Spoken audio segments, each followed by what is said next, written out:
En esta cápsula hablaremos sobre la desigualdad social en México, un problema que sigue presente en nuestra vida cotidiana. Analizaremos qué es, cómo se manifiesta en la actualidad y sus orígenes históricos desde el México prehispánico. Y finalmente, reflexionaremos sobre cómo podemos transformarla. ¿Qué es? Es una situación socioeconómica que se presenta cuando un grupo social recibe un trato desfavorable con respecto a los demás miembros del grupo. ¿De dónde surge? Es importante reconocer que la desigualdad social no es un hecho natural, sino una invención social. No es solo económica, sino simbólica, espacial y afectiva.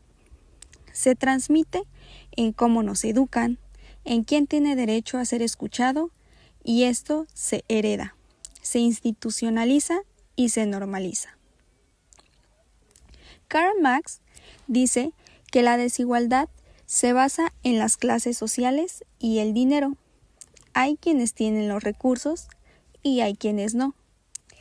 Max Weber explica que no solo es dinero, también importa el estatus y el poder. Pierre Bourdieu dice que hay distintos tipos de capital: económico, que es el dinero; cultural, que podría ser la educación y los conocimientos; y por último, el social, que son los contactos y las relaciones que hacemos las personas. En el México contemporáneo, esta desigualdad se justifica muchas veces a través de ideas como el que quiere puede, échale ganas, el pobre es pobre porque quiere. Estas ideas se llaman meritocracia y forman parte del imaginario social, es decir, creencias compartidas que hacen ver la desigualdad como algo normal. Manifestaciones en el presente. Actualmente, la desigualdad se manifiesta en diferencias en acceso a educación y salud, pobreza en ciertos sectores, clasificación social, falta de oportunidades según el lugar donde se nace. Esto muestra que la desigualdad no es un hecho aislado, sino un sistema estructural que se reproduce con el tiempo. No es ni universal ni inevitable. Es histórica y localizada. Lo más difícil de todo esto es que cuando la desigualdad aparece, no lo hace sola. También viene acompañada de la urbanización, especialización del trabajo, control o centralización de recursos y a veces también de violencia organizada. No es solo que unos vivan mejor que otros, es que el sistema empieza a reestructurarse para que esas diferencias se mantengan.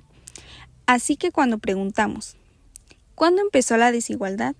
Lo que realmente debemos preguntar es, ¿cuándo empezamos a aceptar que unos tengan mucho y otros casi nada? Porque eso no es la condición humana, es una decisión histórica. Para comprender mejor la desigualdad social en la actualidad, es importante mirar hacia el pasado, específicamente en el México prehispánico. En esta etapa, la sociedad estaba organizada de forma jerárquica, es decir, existían distintos niveles sociales bien definidos. En la parte más alta se encontraban el gobernante, conocido como Tlatoani, quien tenía el poder máximo político y social. Después estaban los nobles, llamados pipiltín, que eran familias privilegiadas con acceso a riqueza, educación y cargos importantes. También estaban los sacerdotes y guerreros, quienes tenían un papel fundamental en la religión y en la defensa del territorio. Más abajo se encontraba el pueblo común, conocido como masehuales, quienes se dedicaban principalmente a la agricultura, la artesanía y otras actividades productivas. Finalmente, en el nivel más bajo se encontraban los esclavos, quienes tenían menos derechos y realizaban trabajos más forzados. Además, la educación también estaba dividida según la clase social, lo que reforzaba esta desigualdad. Por un lado, los hijos de los nobles asistían al Calmecac, donde recibían una educación enfocada en el liderazgo, la religión y la toma de decisiones, mientras que los jóvenes del pueblo común acudían al Tepozcali, donde se les preparaba para el trabajo, la disciplina y el servicio a la comunidad. Esto muestra que desde esa época la educación no era igual para todos, sino que dependía del lugar que ocupabas en la sociedad. Además, los pueblos conquistados tenían la obligación de pagar tributos y realizar trabajos, lo que reflejaba también relaciones de poder y desigualdad. En conjunto, estas características nos permiten entender que la desigualdad social no es algo reciente, sino que tiene raíces históricas profundas. Ahora bien, es importante preguntarnos, ¿cómo podemos ayudar a solucionar la desigualdad social? Primero, debemos reconocer la realidad tal como es. No todas las personas tienen las mismas oportunidades, ya que influyen factores sociales, económicos y educativos. La desigualdad no es solo cuestión de esfuerzo individual, sino de condiciones en las que las personas nacen y crecen. También es necesario cuestionar las ideas que la hacen parecer normal. Frases como el que quiere puede o hay niveles pueden ocultar las barreras reales que enfrentan muchas personas. Otro aspecto fundamental es la educación. Se tiene que invertir mucho más recursos públicos en educación.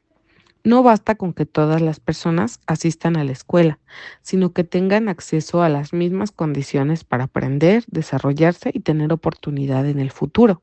Además, es importante escuchar a las personas y comprender sus contextos para poder actuar de manera más consciente.